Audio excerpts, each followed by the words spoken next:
Good evening, ladies and gentlemen. This is Jerry Sansing with another edition of South Texas News and Reviews.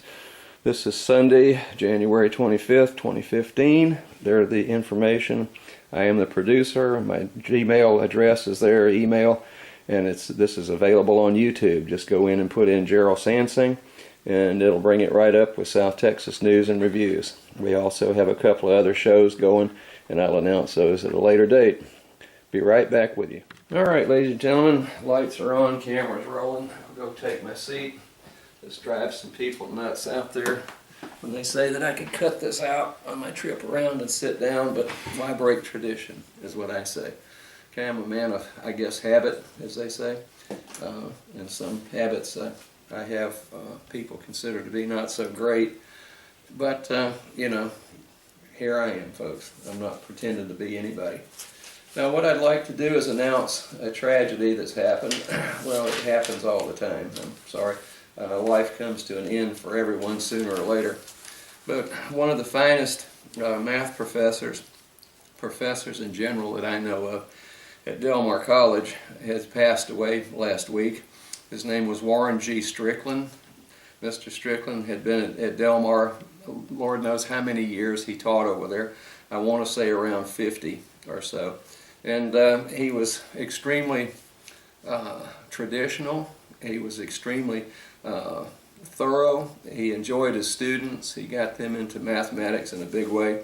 And he was just one of the best that I've ever seen in my life. Okay, so I want to pass my condolences on to the family of Warren, and just say we're gonna miss you a lot, sir. And I'll just leave it at that. You can go to, it's going to be Corpus Christi Funeral Home on Baldwin on this coming Wednesday. This will air after that event, but you know, I do want to wish Warren a happy mathematics in the afterlife. Okay, so I'll just leave it at there. Then another thing I'd like to announce is, I know it's in the future quite a ways. It's on Saturday, April the 11th, 2015. It's the Earth Day Bay Day gathering down at Heritage Park, and it starts at 9:30 in the morning. There are going to be a lot of, if you're interested at all in environmental things and other activities going around the coastal bend, then this is a very child-friendly organization. Well, I guess gathering of a lot of different organizations. I'm going to be down there with a booth with the Clean Economy Coalition, which is I am the chair of. We've done it for several years now. So come down and visit us and find out what we're doing for the local environment. And there'll be a lot of environmental groups down there, Sierra Club, the Surf Rider Club organization, and so forth and so on. So try to make that, put it in your book. It's Saturday, April 11th, 2015 down at Heritage Park. And usually there's a lot of free parking down there. So, you know, I don't know, I imagine there's some paid parking too. The American Bank Center is going to miss a chance to make a nickel down there. So we'll just see what happens. But it starts at 9:30 a.m. Hope to see you there. I've got to fill out this form in order to tie up a booth. That information just came out. Then I would like to address something that's been going on for quite some time. I have been attending several meetings of the Coastal Bend College Board of Trustees up in Beeville, Texas. I had a friend of mine that was I guess fired, for lack of anything better to say about that, because she had taken her 2 days a month off and got paid for that over at a clinic to maintain her family nurse practitioner certificate. Now, she was hired by Coastal Bend to be the director of nursing. They have 3 campuses. There's the one there in Beeville, there's one in Pleasanton, you've got Alice, and then Kingsville. So she was running her backside off in between those to maintain the quality of those programs. And then she got crossways with a person, a dean of workforce is the title, and that woman wrote up a very bad evaluation of her. That woman couldn't spell nursing, I don't think, But she, I guess it's just, we've got some very vengeful people around, folks. I don't know what it is. You know, the ego's sore and everybody wants to pound their chest and come out, be the big shots and so forth and so on. And we'll just, by golly, show these people. Now, I've seen all of the contracts and the handwriting addendum notes on contracts and so forth, and for the life of me, I couldn't figure out how in the world they could say that she was double dipping funds by allowing her to take those 2 days off without any strings attached, and then to think that she was double dipping because those 2 days to keep one of the most important certificates in the nursing education around here in force for the benefit of the nursing school and Coastal Bend College, then I just don't understand it, folks, okay? I think it was just vengeful, and I'll talk about a similar situation that happened here at Del Mar College with one of the finest PhD nursing instructors I know. So I don't know what has happened here recently. If you're a female PhD nursing professor at either Coastal Bend or Del Mar, there are certain perils that you have run into.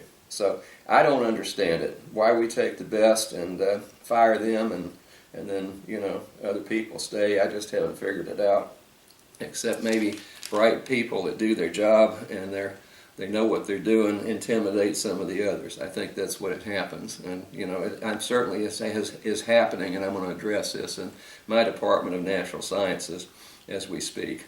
Okay, so here's what happened, and this is what's got me disturbed.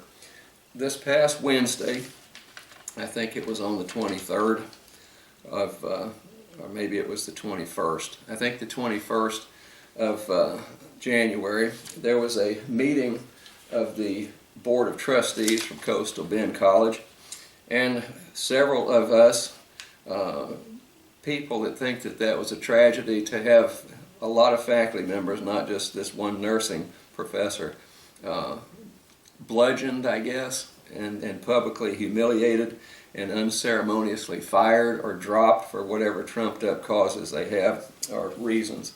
Then I was unable to attend that meeting. I wanted to go and see what the results would be of me taking it upon myself to request of the B County District Attorney and then also the B County Attorney. I went to the Texas Attorney General's office and the State Auditor's office and a couple of other offices and requested that an investigation of the nepotism that occurred at Coastal Bend College be investigated and really sincerely taken a good hard look at. Now, nepotism is against the state law, folks, okay? I don't care how you cut it. But if a woman comes in as the president of Coastal Bend College and then immediately sets up a hiring committee which she directs to hire a dean which works directly under her, and a very important dean in higher education, the dean of workforce, then I think that's nepotism, you know, end of story. It's cut and dry, blatant nepotism. Now, that's what happened. And then the dean of workforce, the sister of the president, went ahead and hired her daughter, I understand, as her secretary. Now, folks, that's plain flat nepotism. You don't get away with that here at Del Mar College, okay? It's been tried before and you can't. Now, I don't know what trick or bag of tricks the Coastal Bend College attorneys are going to try to pull out of the hat to save that situation, but I've seen some opinions from the Texas Attorney General's office that they are going to try to pull, and there was an instance at Stephen F. Austin where the president was able to hire his wife to do something with that college. Now, that's a state institution. That's not a community college. And the nepotism rules for community colleges have been upheld very strictly since 1978, when it was said that nepotism doesn't fly in community colleges. Okay, period. So we're going to see if we can get the Attorney General and these other people attuned to looking into that. Now, as I said, I've got some folders over here. And let me just reiterate and tell you what nepotism is all about, okay? It is when you hire a person, okay, nepotism is favoritism. Now, if you've got a sister that needs a job and you're the president of a community college here in Texas, you are not supposed to be able to, as the president, to hire your sister because that shows favoritism. Now, I went through all of the hiring committee notes and so forth and so on that, and I looked over, I'm a seasoned faculty member and scientist in this world, I think, and I've been on a great number of hiring committees at Del Mar College, and I know credentials when I see those, okay? Now, I went through the credentialing of people that were not able to obtain that job as the Dean of Workforce, as the sister of the President, and some of those people possess much higher degrees, more experience than the gal that wound up with it, the President's sister, okay?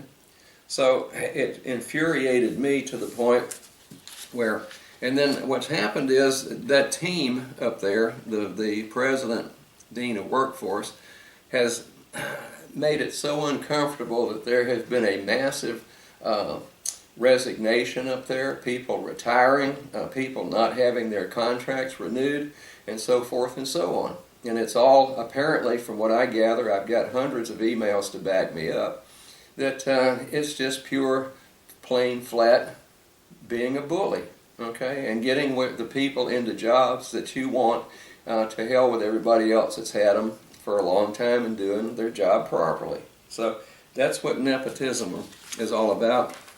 It is favoritism in an appointment to a job, okay? Then if you look up and that's based on kinship, okay? Then the quality or state of being kin, which is what a kinship is, okay? And then kin is a group of persons or common and of common ancestry.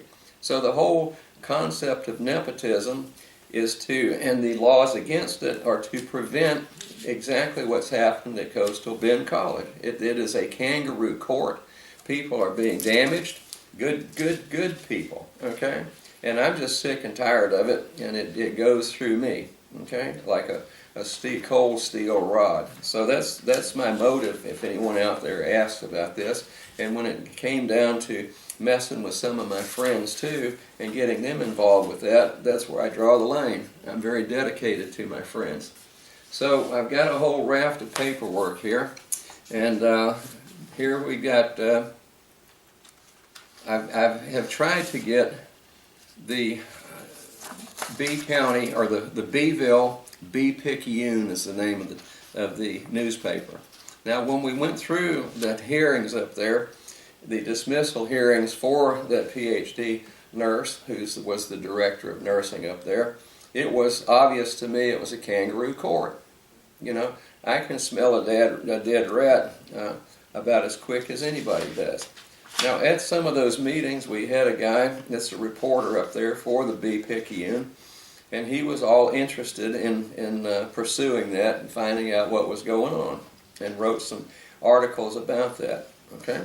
Now, consequently, when that meeting came up of the Board of Trustees this past Wednesday, like I say, I believe that was the 21st, I was in class at the time. That was the first class meeting for my 5:30 in the evening microbiology class, and I couldn't go to Beeville, so I wrote a very terse, I guess, message to the Board of Trustees, okay? And I'll find that in just a minute, okay? But what I was doing was I was pointing out, and I made the request that since nepotism was involved, and I have asked various entities up there to investigate. As I said, I went to the Texas State Attorney General, okay? I asked them to investigate. Here's the file on that. I've got the certified return receipt letters back. And then went to the state auditor's office. They're involved with nepotism at a certain level. I've got the return receipt card back, U.S. Postal Service, when I requested that they audit that and take a look at it and investigate nepotism. And then I went to the, as I said, here's the file, and I've already discussed that with the Board of Nursing. But I also went to the district attorney in Beeville. Here's a big thick file with that one.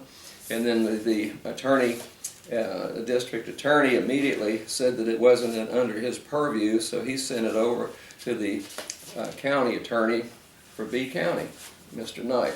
Okay, so we're kind of passing the buck, and I've got word in from the grapevine that they don't want to do anything about it because they are afraid of the attorneys, I guess, and the publicity and all with Coastal Bend College.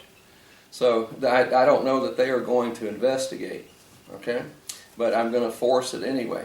Then I've got a big thick file that I submitted Public Information Act request. This was back in May of this year for information concerning the termination of that PhD nurse, okay, the director of nursing up there.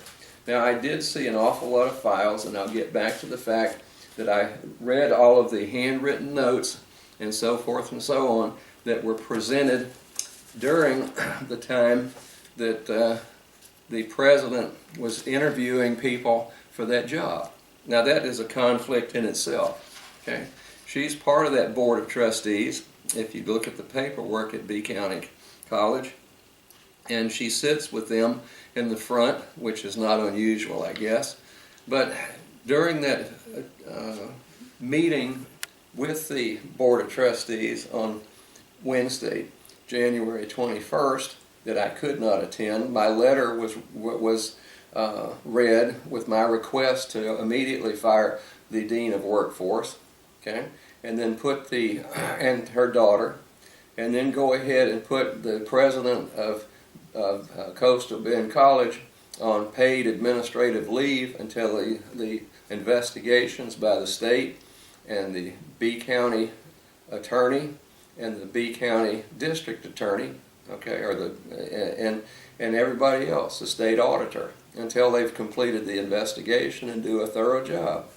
And I've got an awful lot of paperwork that I have committed and put onto a CD disk, which will provide those people with all those documents. Although I hope that they will go over to B County or Coastal Bend College and drag those things out and see the abuse of power that was conducted by that president.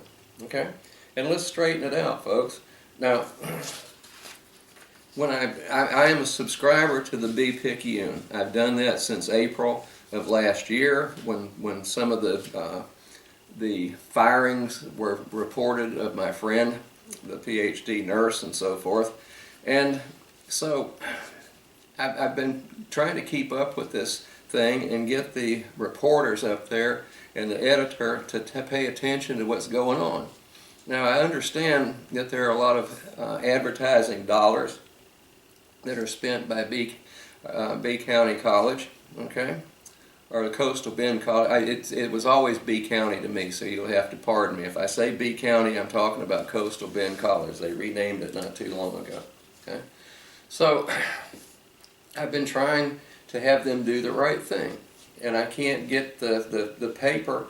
This go around, the reporter sat there and listened to the reading of my letter by Mr. Ed Bennett, okay, requesting that the dean be fired, terminated immediately along with her sister, and then put the president on administrative leave until it was determined whether that was true nepotism or not. And as far as I'm concerned, I'm no attorney, but I don't know how they're going to wiggle through that one. Okay, if they do, taxpayers up there, you may as well just go ahead and quit paying taxes to Coastal Bend College and shut it down, because there's no equity in it whatsoever, and you're running off some real good professors up there. Okay, that's all I can say. I know I've met some really fine ones after this happened. So here's what I've got. I looked online. I've got the online version of the Beeville B-Picayune, and it came out on Friday. Okay, and there wasn't a single word about the meeting that occurred Wednesday night. Not one peep. Okay, and that greatly upset me. Now, we have the president of the Del Mar College American Association of University Professors, which also cannot condone the lack of shared governance. And that gentleman wrote a letter to him that was read at that meeting also, because it's come to our attention that a certain attorney used to, and still is, I think, on retainer at Del Mar College, has been up there rewriting policies for the filing of grievances. Okay? Now, why would the college up there be concerned about the filing of grievances? I think if you have someone that wants to file one, then you damn sure better be paying attention to it. But this attorney, who's a friend of the Del Mar College president, Dr. Mark Escamilla, I understand has been up there without faculty input whatsoever, or anybody else's input except the president's, who wants to shut down the grievance process, of course, because she's trolling for grievances on a daily basis. But I think that was a tragedy. So the AAUP, which I am a board member here at Del Mar, and our president here, who's also an officer at the state level of AAUP, it is a national, international organization which purports that you are free for academic freedom and shared governance. Those are the two cornerstones in that whole organization as far as faculty is concerned. Okay? Administrators need to be consulting with faculty members when they make up all these new policies and make changes and so forth and so on. That has not happened at Coastal Bend College, period, which is a tragedy, folks. You know, they're running, never, I better not use that term, I'll get in trouble, okay? So I'll just drop that, this regime they have up there, let's put it that way. So that the administrators are all powerful, and to hell with faculty members, they shouldn't have any input. Just go over there and teach your class, and don't bug us, okay? It's like the phrase that we've used down here for Del Mar College, not wanting to provide people with legal Public Information Act. The philosophy is, go away, boy, you bother me. Okay?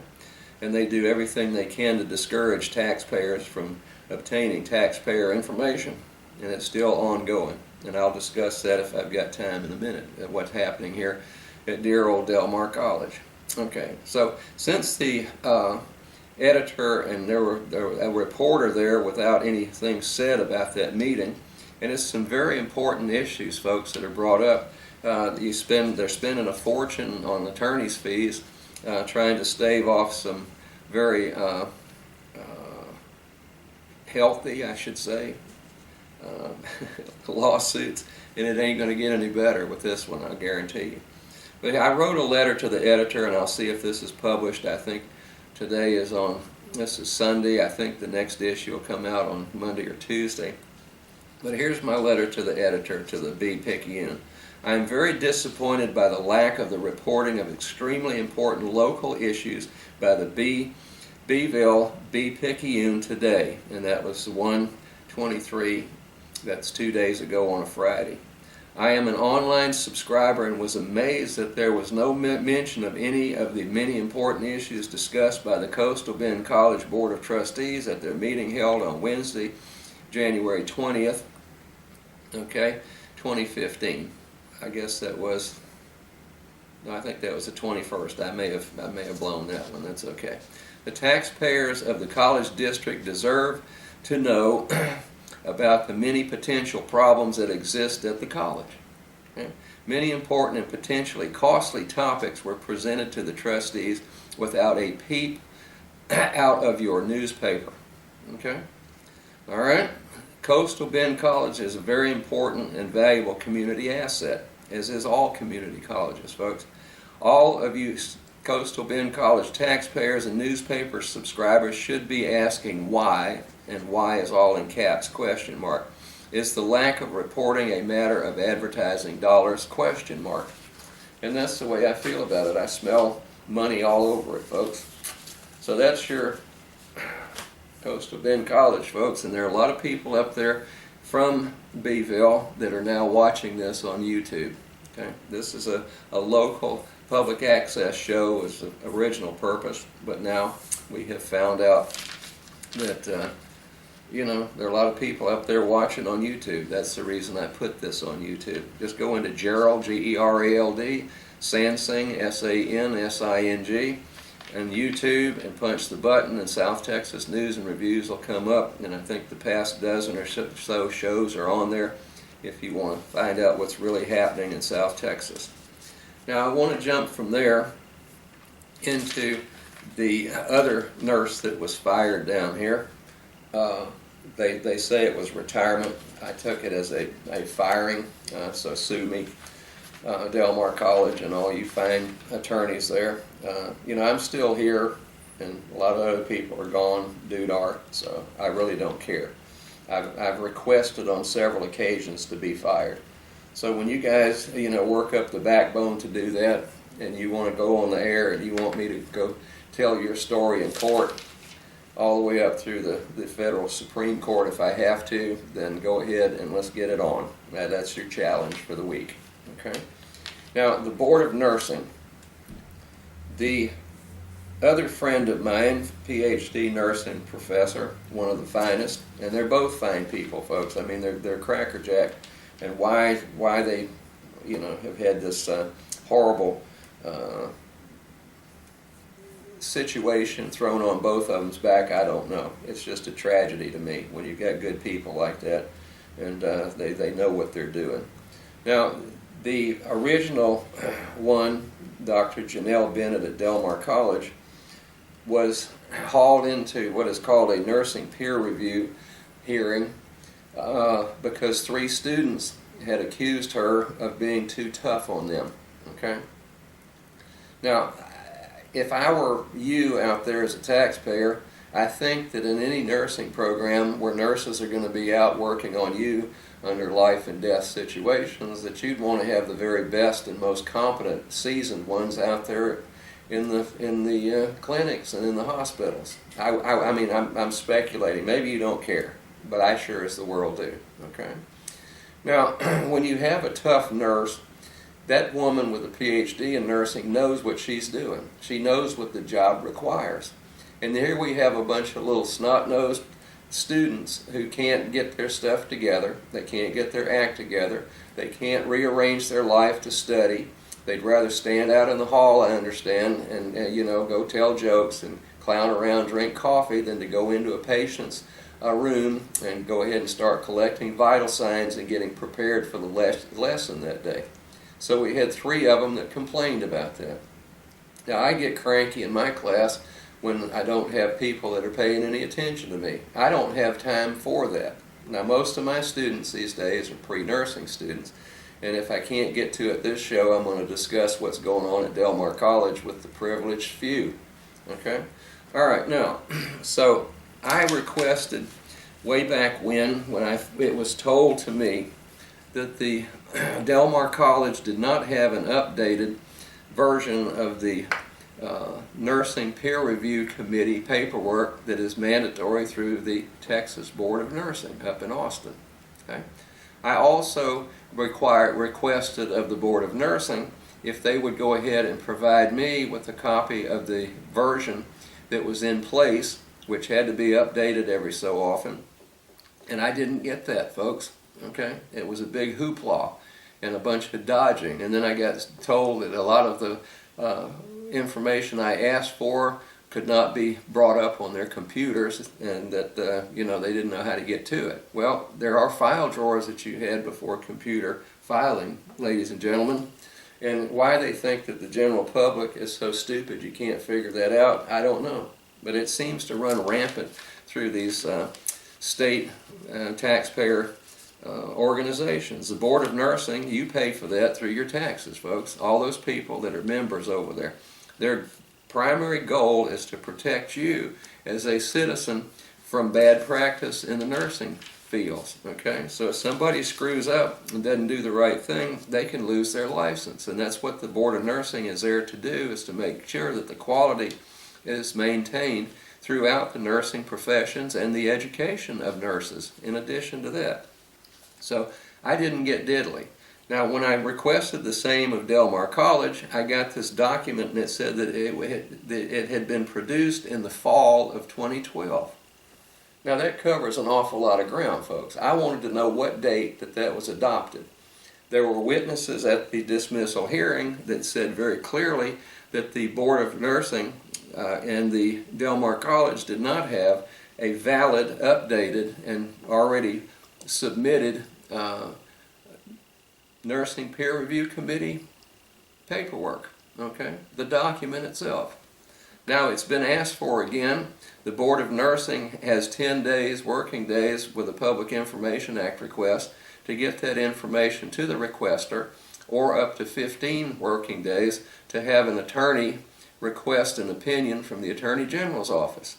Otherwise, they're out of time, it's not legal, and they need to cough that information up. As far as I can tell right now, the Board of Nursing has missed the deadlines, and nothing has been sent to the requestor by the Attorney General's office indicating that an opinion has.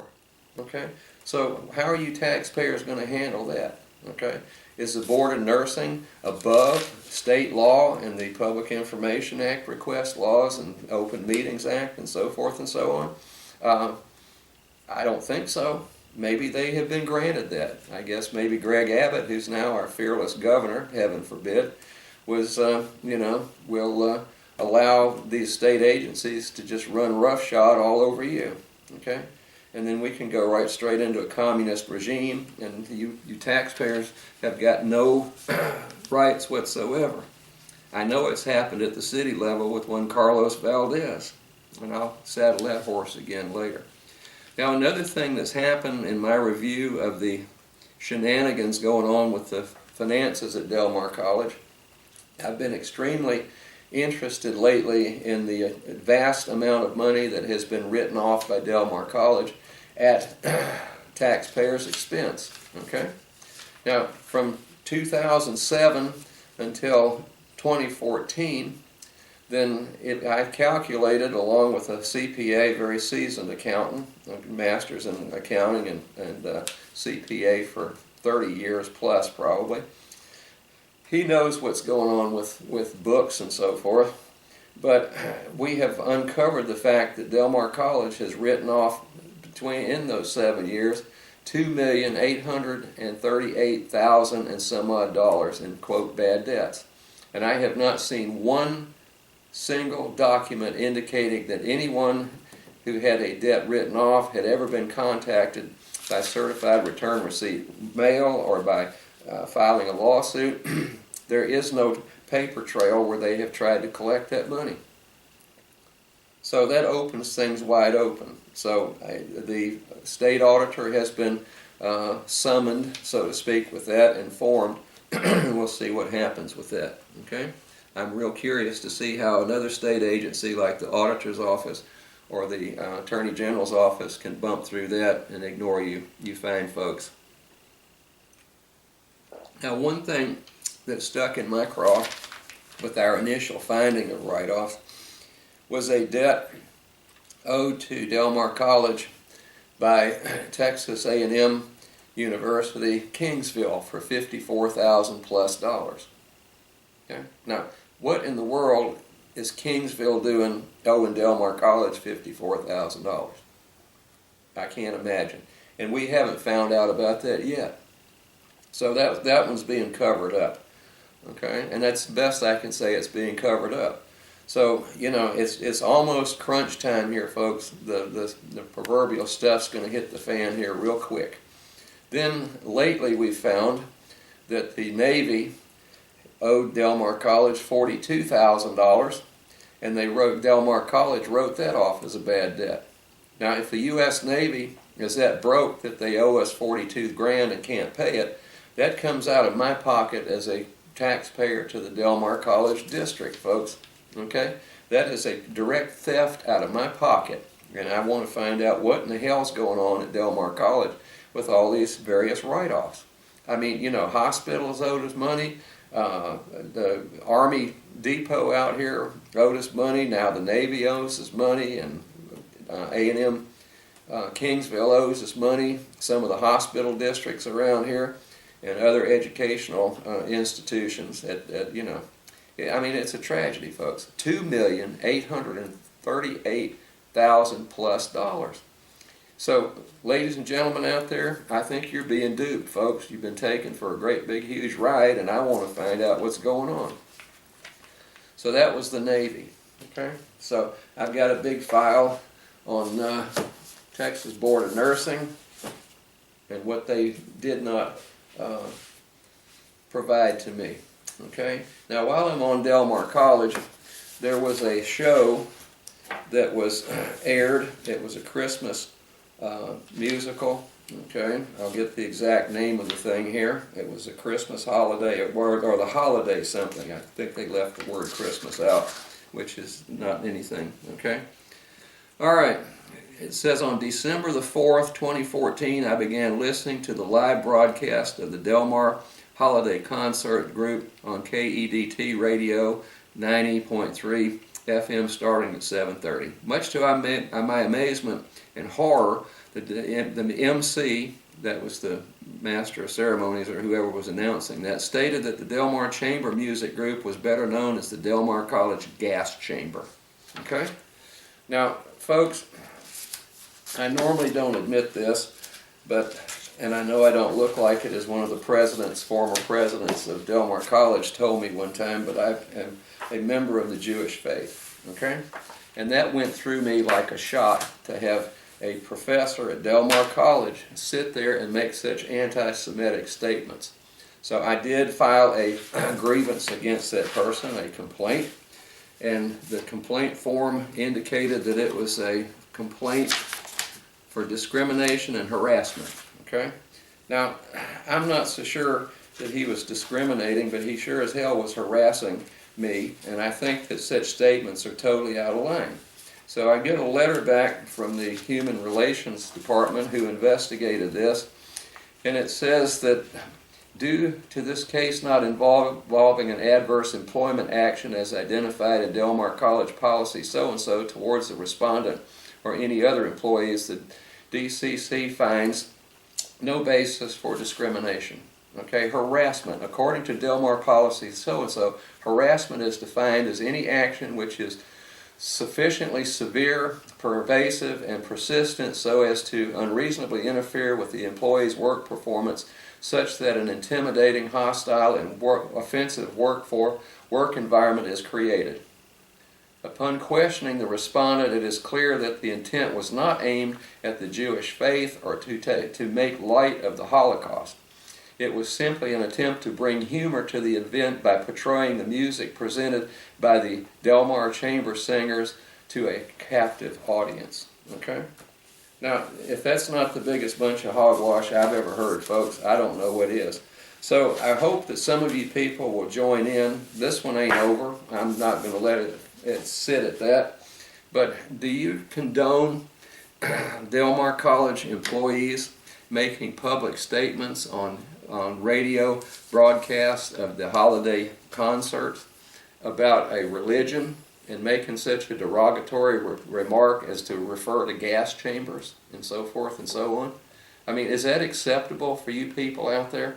Then if it's not, then why don't you call the Human Relations Department at Del Mar College and ask them if the man had made a derogatory remark about Catholics, Baptists, Muslims, Hindus, Buddhists, and so forth and so on. Would that be acceptable? I don't think so. So whatever religion you are out there, I think that we need to tone down such garbage as that on the open airways, okay? Now, apparently there's nothing going to be said to that person that made that remark, and it's just going to be glossed over, and they're going to hope that I'll go crawl off in a hole somewhere and just say, well, bad luck, Jerry. Well, I got a hot flash for you, folks. This one has not even begun to start. So I know HR department watches this show on a regular basis, and we'll see what happens. Now, I'm going to probably put this off for a little bit, but there is a person at Del Mar College that's written some stuff about the teaching of classes at Del Mar College, okay? So I just want to go ahead and let you hear just a little bit of this, and then I'm going to follow up with it, and I'm going to be raising unmitigated hell about these statements too. It says the VC which is the Vision and Change project team has observed that research-mentored students develop superior lab skills, knowledge, and technical competencies compared to traditionally taught students. Okay? And then down here a little bit more. The curricular reform has followed the Vision and Change initiatives by focusing on the core concepts of competencies rather than memorizing extensive course content. DMC has also embedded authentic research component to bioscience courses. Okay? Now folks, I know Del Mar College doesn't think I know diddly about anything with a PhD in double majors, microbiology and biochemistry. But if you can't, at the community college freshman and sophomore years, provide students with the very basics of a core curriculum, okay, and have it standardized across all of the professors at a certain discipline, rather than have these off-the-wall, quote, research projects, which are nothing but, it's nothing but technology. It's standard, let's go and do the same thing to every critter in the world. And it's not research, okay? It's not basic research. It's not advanced research. It is nothing but bells and whistles.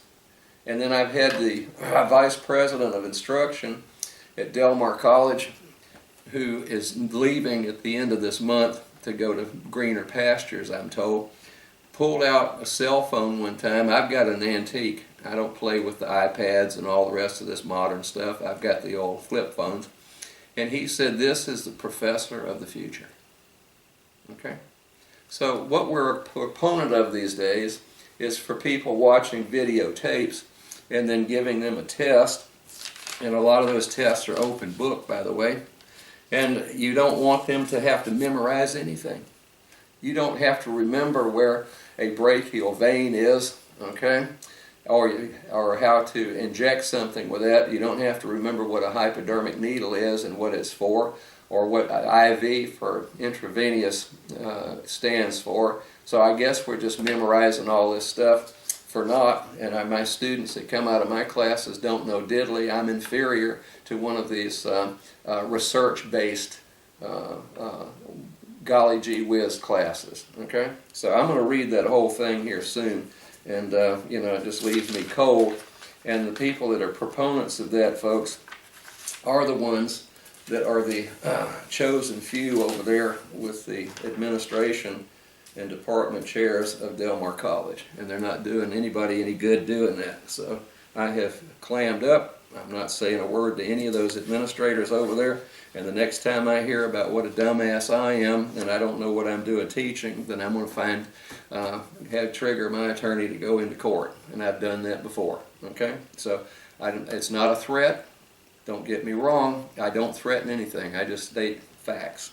So keep it up, Del Mar. And see how far that gets you. All right. The bridge. I've got about 15 minutes. It said back on the 15th of January, Hillcrest residents unhappy with plans for the bridge. And I concur, they've got some real problems out there with the building of a new bridge. Now, the problem we have is we have people that live along the port over there, the Refinery Row and so forth, that have been under some very, very nasty conditions for a long time.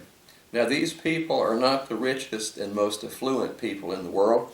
They are products of hard work and so forth and so on, and they have been pounded just unmercifully over there with pollutants. Okay, I found that out when I went back to and accepted the chairmanship of the Clean Economy Coalition when Las Brisas Energy Center was raising its ugly head over there. Okay. And we finally outlasted them and finally convinced the state of Texas, the Texas judges, that was going to be a very unhealthy thing, and that the applications by the Las Brisas Energy Center, Chase Energy out of Houston, were substandard and were not going to comply to the law and intent of the law and environmental justice. Okay, so now we come along with this bridge, and the same people over there that are living with this garbage every day and are trapped over there essentially, we need to find out some method by which we can move those people out of there. We need to come together as a community and work with the port. They've got plenty of money, the city, the county, the state, and even the feds, and get those people out of that harm's way over there. And then, in addition to that, it would help to throttle in, rein in the amount of pollution over there. Now, here's what happens with that bridge. Okay, I'll just go back. Now, today, or I guess it was yesterday it came out, it says that the EPA, which is Environmental Protection Agency, bridge study lacking. So TxDOT, the Texas Department of Transportation, along with the Texas Environmental Quality Group and all these high rollers and everybody that wants to make money off of that $1 billion or $2 billion bridge that's going in, have been using the wrong air quality standards and so forth, numbers, in order to calculate the enormous effect of having more diesel-powered trucks and so forth going over that bridge. Okay, because now rather than go around, it's going to be possible to get those trucks to move a little bit faster across that bridge. And with all of the Eagle Ford shale and all that's going on with the port, we've had a vast increase in the emissions from diesel engine trucks. Then if we increase the port traffic over there, then we're going to have an increase, because those big ships over there will run their engines, their diesel-powered engines, 24 hours a day, 7 days a week, to keep their processes going, pumps and so forth going on the ship, the electricity going and so forth. So that's going to increase the amount of emissions from diesel engines. Then along with the port, they're going to increase the rail traffic over there, and those engines, the railroad engines over there, are great big huge diesel engines. And then you've got more trucks coming in over there, and which are even more, you know, when you start hauling goods and stuff out, bringing things in to go in and out of the port. So it's going to be a very significant increase in diesel fumes and diesel emissions over there. So with that bridge, the way it's designed, I can't blame the people over there in that Hillcrest area and Donna Park and all the way up and down that port from squawking and complaining about that.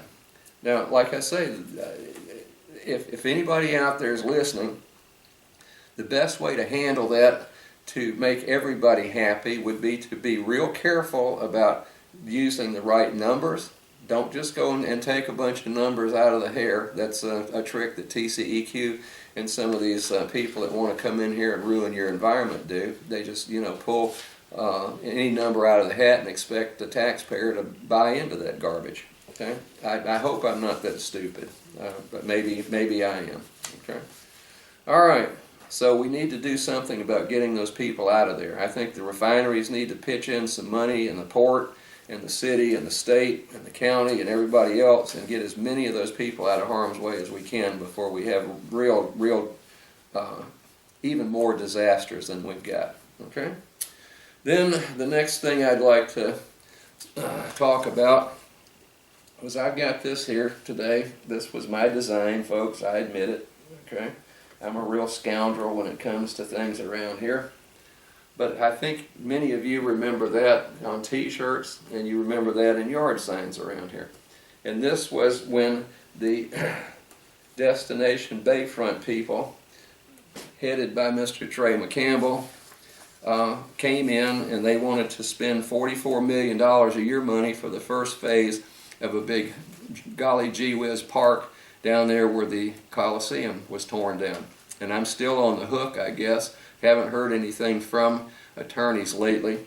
And Carlos Valdez was the main one that went after my butt about this. But since 5 of us had bucked the system and said, hey, real estate cartel, we don't need you yanking down a significant building like the Memorial Coliseum, then, you know, I got sued for that.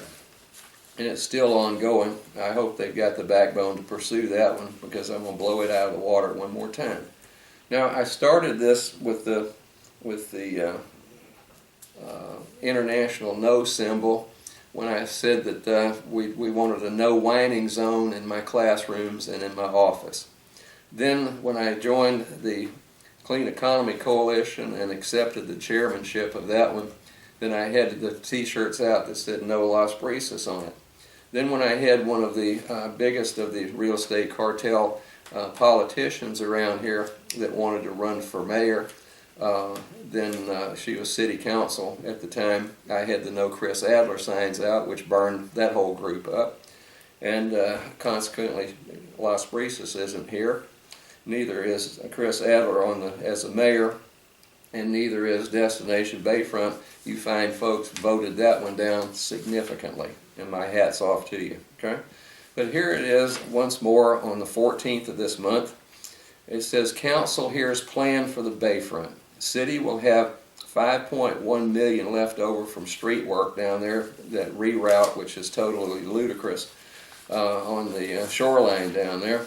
But they want to go ahead and start putting up some shade. They tore down an acre's worth of shade with the Memorial Coliseum roof, which was a brilliant move. Okay, thank you, Mayor Joe Adami, and all of you real estate cartel people down there. But this has caused quite a stir. So this came out on the 14th. There were 2 letters to the editor, actually 3. And one of them was from Robert Gerlach, Gerlach, and then the other was Johnny Cotton, the architect. Mr. Gerlach wrote, spend leftover money wisely and not down there on a dog park and so forth at the Bayfront. And Johnny Cotton said, uninterrupted, no barrier Bayfront. He wanted to take that street totally out and have free access from the old Memorial Coliseum site and Sherrill Park and so forth down to the Bayfront without a bunch of cars running over people out there. And then Pete Hefner, he wrote one on the 22nd, a couple of days ago. I am continually amazed and disappointed by our city leaders' continued refusal to accept that we, the citizens of Corpus Christi, and then in all caps, do not want a Bayfront park. Mayor Nelda Martinez does not seem to even accept the fact that we said anything. We spoke by an overwhelming vote against the Bayfront Park, regardless of what name you apply to it. The excess money should be spent on the project for which it was destined, okay? Not to a pet dream. At least it should be put to another vote, okay? So I agree, we need to vote on if they're going to go down there and continue on at taxpayers' money. That horrible plan for Destination Bayfront. All right, and then we've got another big problem around here. It's constant. The newspaper article started back on the 13th, and it says Schlitterbahn Park needs cash. I guess Schlitterbahn ran out of money. Okay, that's what we need, is a big park out there for more congestion for the island people, whether they wanted it or not. Money talks around here, and the BS walks, as they say. Schlitterbahn risk worth the rewards. This was Herb Canales. I think Herb Canales, let's see, he's a 5th generation Corpus Christi resident. He served as the city of Corpus Christi's library director for 27 years, and I'm sure that he is a very accomplished economist and so forth. But he says that Schlitterbahn risk worth the rewards. Well, if it's a risk, sir, don't take a risk with my money down there. I'm a taxpayer. Okay, Mr. Canales, shape up. And then this one came out a couple of days ago. Schlitterbahn asked city for an extension. Tax fund incentives are at risk due to delay. They admitted again that they made it too big. They've got Mr. Schexnelder listed in here. He's the one that started all that resort garbage out there on the island, buying things up, putting in bridges and making canals and that kind of stuff out there. But they asked the city for an extension. Well, whose money is that? City Council, okay? Now, I'm not all for Schlitterbahn out there. My dad lived in New Braunfels for many a year after he retired from the Air Force, and I remember trying to get downtown past Schlitterbahn, on a nice summer day, and it's impossible. You've got tourists that plug up everything and actually ruin the whole nuance of a sleepy little village like that. So you can kiss the island goodbye. It's going to be it's going to be spring break out there from probably end of April up through what, September, sometime mid-September when kids go back. So it's going to be wall-to-wall traffic out there. Thank God I go fishing elsewhere these days. I don't try to take a boat out there to the island anymore and launch it from the National Seashore. All right, and then we have Mary Helen Gomez. This was another thing that people are a little bit perturbed about. She's not the only one. I think Naomi J. Linzer, who I know, she was part of the Clean Economy Coalition, still is. But this was about I'll just read it. It says, useless rewards for recycling. This is about our recycling, where you pay money in, and if you recycle, then you get so many points and so forth and so on. Towards buying products. A big whoopee. Okay? It says, it's highway robbery. There was a Caller Times article about all the thousands of dollars the city was saving as a result of the citizens' hard work at recycling. We pay for the recycle bin monthly fee in addition to any cost to cash in the points. All those reward points are useless for those of us without access to computers and printers. Citizens who diligently participate in the recycling process should be rewarded with a credit on the exorbitant utility bills. The citizens of Corpus Christi did not have a voice in the recycling process. It was imposed on them.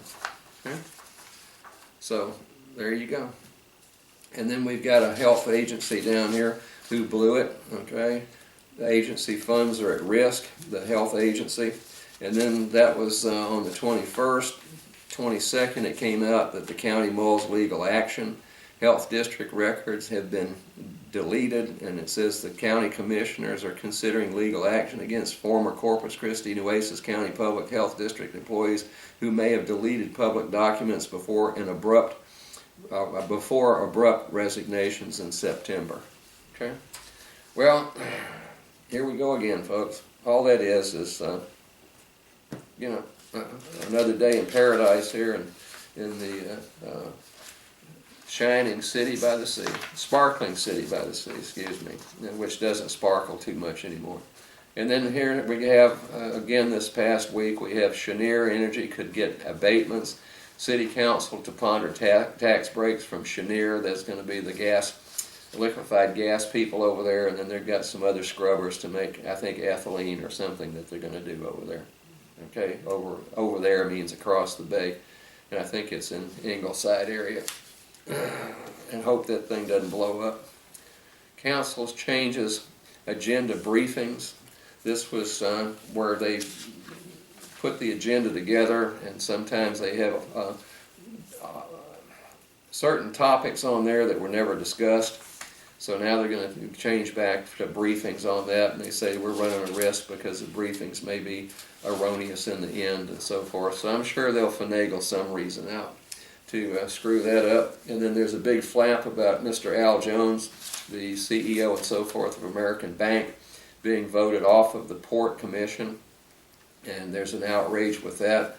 And I don't know Mr. Jones very well. I know the people that own the bank, the Hans, and very fine people. But then, I don't know Mr. Jones very well at all, and I don't know Mr. Wayne Squires, who was put on that commission in his stead. So there's been an outcry with that one. So what I'm going to do is I'm going to go around and turn this camera off and bid you a fond adieu for the evening, and hope that we've stimulated some of you people to pay a little bit more attention to what's going on in Corpus Christi, Texas. I'll be right back. Okay, I think we're back on the air, ladies and gentlemen. I've got less than 30 seconds to go. Just want to reiterate that you can watch this on YouTube. Go into YouTube, put in Gerald, G-E-R-A-L-D, Sansing, S-A-N-S-I-N-G, and South Texas News and Reviews will come up. Please email me at gsansing at gmail.com. If you've got any questions and comments, I get some good ones, some real beauts during the week, and that gives me an idea what to do on the air. Thank you.